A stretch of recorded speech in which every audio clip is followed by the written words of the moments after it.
Welcome back to the Tide Generator podcast. This episode is about expanding storytelling with Transmedia design. Our topic originated with a talk presented by one of our guests, Wiena Lin, who spoke at InfoComm 2020 Connected about creating engagement through socially conscious design.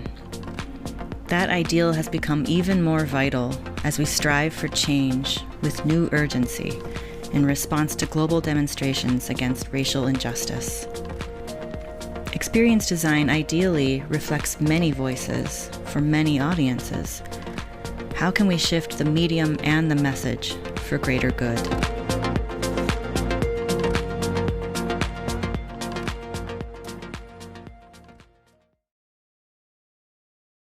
Hello, and welcome back to the Tide Generator podcast. We're happy to have you with us today to talk about the topic of expanding storytelling through transmedia design. Today's topic originated with a talk given by one of our guests today, Wiena Lin. She did a topic at InfoComm 2020 Connected about engaging with socially conscious design. And as that topic becomes increasingly vital in response to greater urgency around global demonstrations against basically global demonstrations against racial injustice and hundreds of years of problematic thinking within our society and within media. We really wanted to expand this conversation to talk about experience design, which is, at its best, in its ideal form, it does accommodate and welcome many voices and speak through many different mediums. So today we really want to look at how we can expand that conversation and what we can do from here.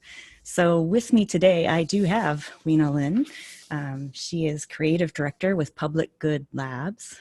Welcome. Hi. Hello. Thanks for having me. Yes, thanks for joining us. And I have Mary Franck. She is a creative director with ESI Design. Hello, Mary. Hello. Hi. And we have Daniel White. He is a senior experiential media producer. I'm glad to have you all here. And I know that you know each other in real life, so that's kind of helpful. We all know each other in real life. That's very convenient. And we're all in the same borough. So we're all in Brooklyn. So welcome. So on this topic, we're framing it around what we do in our industry, but really what we're looking to talk about today is, how can we incorporate different voices for different audiences in what we do? Yeah, I think that just to kick things off, that so much of the execution of projects is actually, it's that may remain largely consistent regardless of the voice. Our hardware approach, our technical approach to things is agnostic oftentimes of the message. And so in that way, if we're thinking about tackling problems with platforms, then those platforms can actually accommodate a wide range of content and therefore a wide range of voices. And so, from a technical perspective, it really shouldn't be a challenge to listen to different voices and to incorporate different content creators for different audiences. Yeah, and if I could pick up on that, I think that the technology is agnostic. So the question then becomes, and it's the question that we all approach when we are putting, whether it's a piece of media together or a live event or interactive content, what's that team and who are those people that are coming together to put that thing together, and what are those roles and what do they look like? And I think that right now the current way of doing that is that you just kind of think about who your contacts are, who you know that knows how to do a certain thing, and try to get things done as quickly as possible for the minimum amount of money. And those imperatives are always going to be there, but I think we have to take sort of a wider angle and understand that not necessarily everyone gets a chance to be in that initial group sitting at the table. So we have to think about how do we make that a more inclusive place. That's a great point, Daniel. I think it's true that recruiting practices often lend lend themselves towards people, bringing in people they already know, and that just reinforces the same networks that are already existing. It's, the myth of American meritocracy is just that. It still remains a country that's really driven by who you know, and we can work to change that in our industry. In relation to the idea of involving more voices in storytelling and in experience design, I think something that I was thinking about is ways that we can create formats that allow for multiple stories, multiple storylines, and allow people to be co-creators. I think, the tradition of storytelling, we think of Joseph Campbell, the hero with 1,000 faces, and I think that really focuses on a singular protagonist. And something that has been, a trend across media, it's not new, but I think it's something that we're seeing a lot of is, narrative that isn't single point. And I think that format in particular lends itself to more inclusive storytelling. As an example, I was actually thinking of Minecraft, the sandbox game, and in researching it, I realized that it's actually the top-selling game of all time. So I think that people there's an interest, and a business-wide interest in people actually being creators and being storytellers in their own, on platforms, and collaborating and sharing the stories with each other.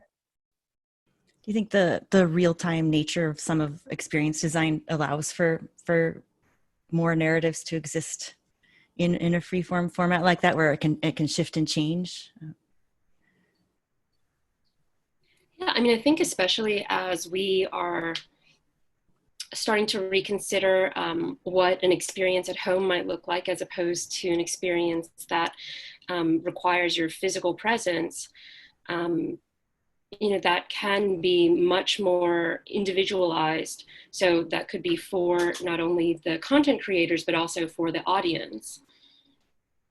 I've been excited. Oh, I'm sorry. Go ahead, Daniel. No. I was going to say that we already look to try and have like interactivity and sensor interactions and things like that as a way of sort of driving the on-screen display, that you have someone who's interacting with what's actually happening, or is in some way modulating the content on screen. So it's really just about making sure that ability to control those sensors is as accessible and available as possible, whether that's thinking about people of different abilities physically, or thinking about making sure that you are placing those sensors in the right sort of marketplaces where you're going to be talking to different people. Those kind of thoughts, which we already are working on, just need to be we need to take a wider angle on them. And Mary, you were starting to say you were excited about. I've been excited about the Microsoft Hubs platform. They released it, I think, a few years ago. So it's not new, but I think people have taken a new interest in it because of the pandemic and the quarantine. The ITP program at NYU did their spring show on the platform, and I think that it did an interesting job of bridging a virtual experience with feeds from people's individual homes and simulating an installation environment, since a lot of the work is oriented towards installation. I'd be really interested to see more work like that, and maybe combining a platform like that allows anyone with a web browser or a VR,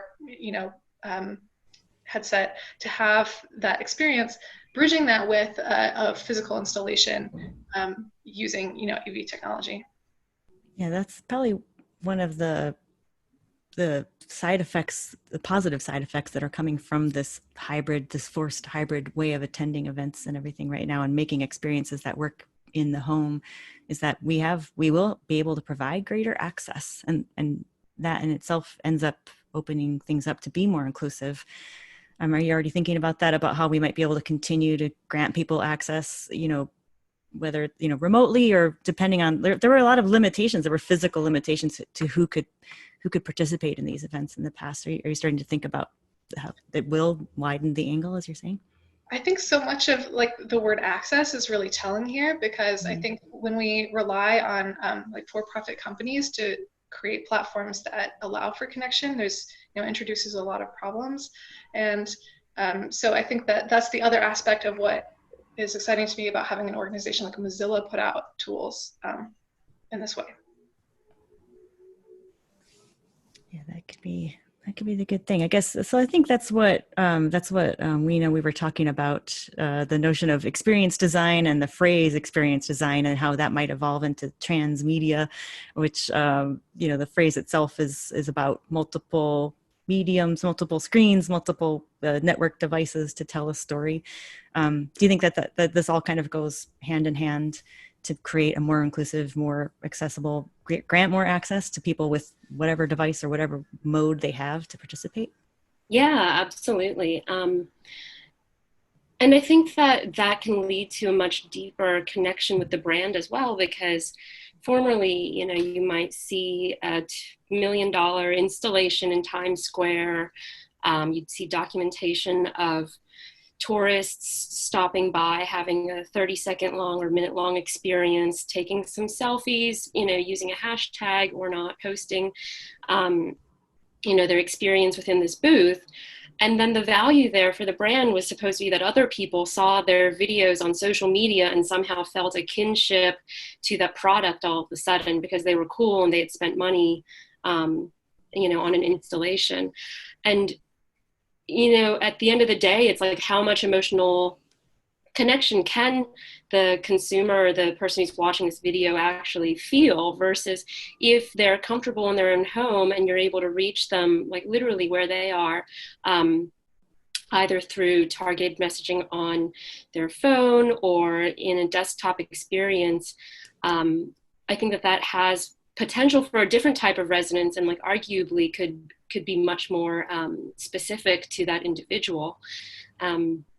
So I do think that we're going to, by virtue of that development, and then also by virtue of the fact that like we are all at home, I think we'll start to see web platforms and mobile platforms become much more robust storytelling devices. I think the New York Times is making has made a ton of headway in this. And to me, it's, maybe we're not exactly getting to this place of where everything is virtual or everything is augmented, but I think a lot of the desktop experiences that we have could be more immersive, where there is a less linear narrative that's told, that allows for more participation, but that also it feels more cinematic. It doesn't necessarily just feel like a parallaxed website or something like that. Yeah, and I think that kind of gets to, for a long time, the industry was focused on like impressions and a very quantitative look at how many eyeballs are you getting on a screen or walking through the doors of an activation. And now, because we're all in this sort of like limited channel, it's a chance for us to say, like, what could we do with this and how do we make this a more sort of qualitative, like how do we enhance that part of that experience and eventually take what we're doing in our homes and on these sort of more limited devices and put that back onto the bigger canvases that we are hoping to get back to and want to work on. So it's like we have this chance to take people who are right in their home and then eventually go and broadcast that out into all these sort of different bigger experiences and bigger canvases. Right, it's a really interesting moment for experimentation. Yeah. Yeah, that makes me wonder, how does that work out, since we are, our audience is really interested in the hardware piece of this. What does it mean for the integration of maybe some of the displays that might be used in a space versus being able to deliver to people across a variety of platforms? How does that change your design approach? I think that maybe the location of the person where they're interacting with their mobile device or where they're interacting with, like a computer or something that has more ways of interacting with it. I think the location of that, the guest or that audience member is a little less important than the fact that now they kind of have this like high fidelity remote control in their hand and they can engage with the narrative so that it becomes this more of a conversation as opposed to like a didactic advertisement or a didactic story that's being told. And so I can imagine a space in which, you start experimenting with a mobile phone and content on your TV or on your computer, but then that same interaction that's kind of prototyped at home ends up being applied out of home on a billboard. And so maybe there's an interaction between your mobile device and the billboard. So I do think that, we're kind of testing the waters now, and that we're determining where that appetite lies, so that when we can actually access greater canvases, and those canvases can be seen by much larger audiences, we'll kind of know, we'll have taken these baby steps to suss out how people want to engage. And then, of course, it's a matter of like, well, what does this look like when it scales? And that'll be another really exciting moment in the development of this medium.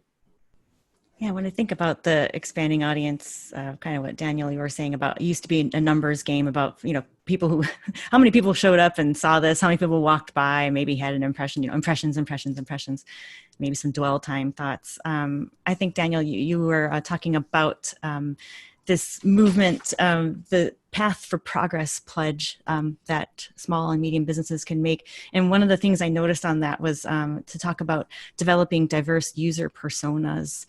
Do you think that's going to be something that could be one of the first places we could do this, is to think more? Because now the user persona is going to be people who might show up, people who might be viewing it remotely, people who are, for me, it's the people who are viewing things like on public transportation. I just feel like the more personas we can open it up to, and the more people who are looking to click into something quickly. How do you see that changing things? Yeah, I mean, there's that sort of like story points way of understanding like how things are going to build and what that sort of narrative progression is going to be. And I think that what we have a chance to do right now is just make sure that when we are building these personas, we are making sure that they are reflective of the population at large and have the most sort of expansive views that they can. Because right now, people kind of default to a sort of limited viewpoint. They have a very sort of passive way of thinking of their audiences. And what we need to do is be more active in terms of like trying to engage with people and bring people into the experience that we're building, so that we are doing our best to reflect society at large, and not getting down into, okay, we've always talked to these people, how do we enhance on talking to the same people again? Like, no, how do we talk to more people? How do we open that up?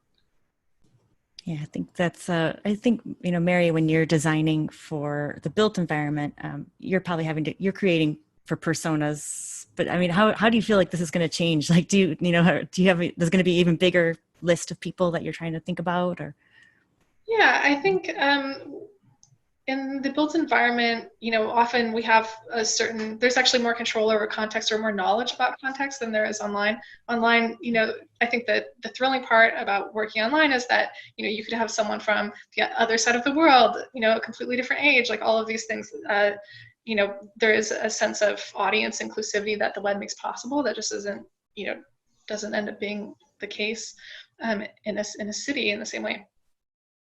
We do use personas, and I think that helps us think through what people need what they might be there to learn, what they might be there to do, what's going to be of interest, how long they might engage with some content. And I think that we usually orient that around the kind of goals of someone in the space, their role within an organization. Often we're working within private architectural spaces. But I think that we all need to examine the assumptions that we make more closely. I think on all of the different layers of decision making that we make. I think the role of AV technology does still relate very strongly to the built environment, or at least to public spaces and to the physical world. I think consumer to AV technology has come such a long way. People don't need professional AV equipment for their home. So what is the role of professional AV equipment, professional AV services, in a radically different context? And I think that we can still try to serve, public and civic endeavors the power of, a space like Times Square is because it becomes symbolic. It's a place for communication at a really large scale, and that scale is powerful, and we can use that scale to broadcast the messages that we think matter. Yeah, that's interesting. I think, when we start to think about that, it makes me think of what you were saying, Wiena, in your talk about brands now needing to think more about doing social good and how people are going to be watching closely, and how brands can actually make their viewer, the consumer of the content, the hero, if they can connect all those pieces to make something feel virtuous and to share it in a way that feels inclusive. How do you see that being important for brands to start addressing? From what we're seeing now, especially, first I think consumers were looking to brands to put their money where their mouth is in terms of contributions to healthcare and wellness during COVID, and then, of course, with the injustices that were revealed during that, then it became about, the messaging that was needed was about solidarity. I think that, as we looked around our communities and looked for support, there's kind of this opportunity for brands to step up. And as brands started doing so, it brought to our attention the brands that weren't doing so. And so, I think that is the exact moment we're in as we're recording this podcast. Because I pay attention to the environmental sustainability space, I'm also starting to see that conversation tie more into long-term thinking, where it's like, okay, so systematically people have been left out of the conversation, and that's affecting health, mental health, like safety. And then as we look forward beyond, the immediate healthcare crisis in front of us, my sense is that we'll start to also think about, issues in climate change and how global social justice is closely tied to, the outcomes of different communities around the world there as well. And so, again, I think that in a way, capitalism has just kind of supplanted the role of government, where these global brands are kind of now reaching more people than governments are reaching their constituents. And they also have a lot more capital. And so there's an opportunity for them to do the right thing. And what's really important there is that in their hierarchy, that there are people at the top who are actually thinking about global social justice. And as we're learning about in this particular moment in time with Black Lives Matter movement, it's really important to listen, not just to assume that you know what the right message is, but actually to clear the way for community members to express what they need, and then to support them in funding and amplifying the platforms that they already have identified. Yeah, and I think something, and just kind of picking up that point there, I think something that brands could definitely do is take a cue from the arts. And we're seeing a lot of messages that are bubbling up in artistic and art installations that brands can allow their platforms to promote and to broadcast, whether that's, posting something on your Instagram story, or using your billboard outside of your store as a canvas for a group that otherwise wouldn't be able to get onto that sort of space. Those are all different areas of opportunity that I would hope that the brands are already sort of turning their attention towards, since they have such a wide audience that they reach already.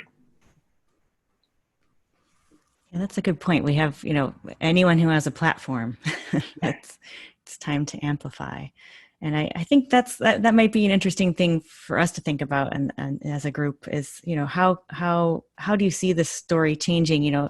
We were just getting into some of this real time, data generated art, and it used to just kind of reflect maybe a building's feelings, or maybe some statistics of humans who are moving through a space. But are you already starting to think in your head how the storytelling itself might change, how the content itself might change?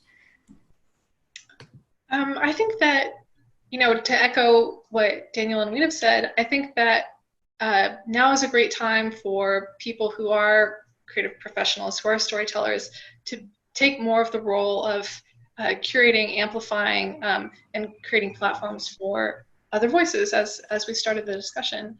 And so I think that that's something that is really interesting. I think it's a way to make richer and more kind of meaningful work.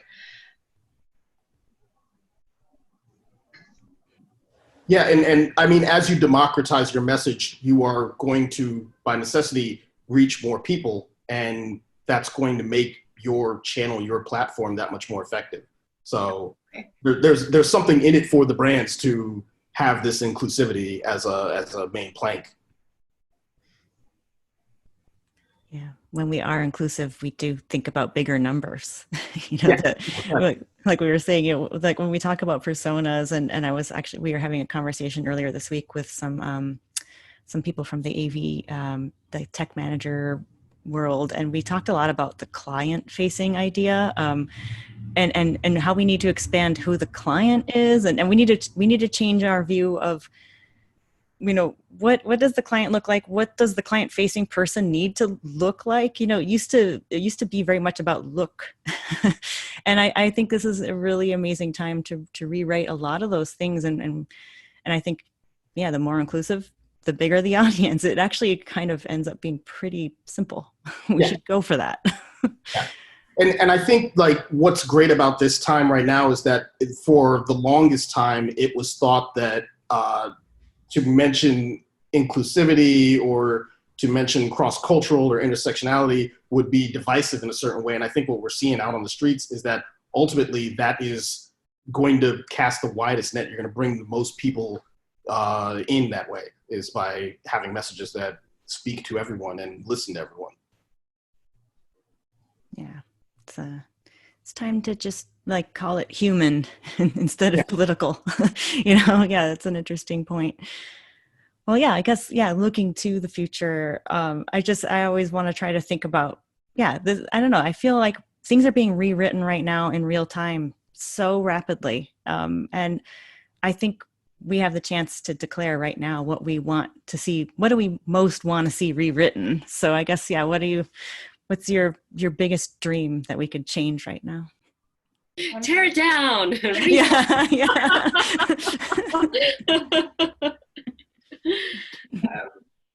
I mean, I think that we're given this amazing pause to not only consider what it is that we want, but then also we have oftentimes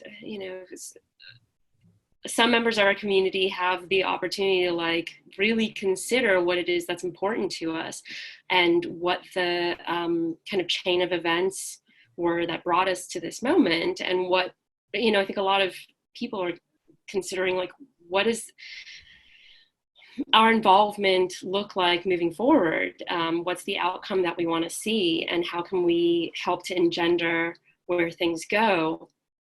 And so I think it's a really good time to take an honest look at who the messaging is coming from, who's making the technology, and to consider habits that we have. Are these actually things that are the practices that we engage in on a regular basis things that we want to engage in, or are they things that we've kind of been coerced and trained to do and to accept? And I think personally, in a lot of the especially through the artwork that I've done, I've realized that a lot of my aesthetic choices are not my choices. They're actually, they come from a Western education.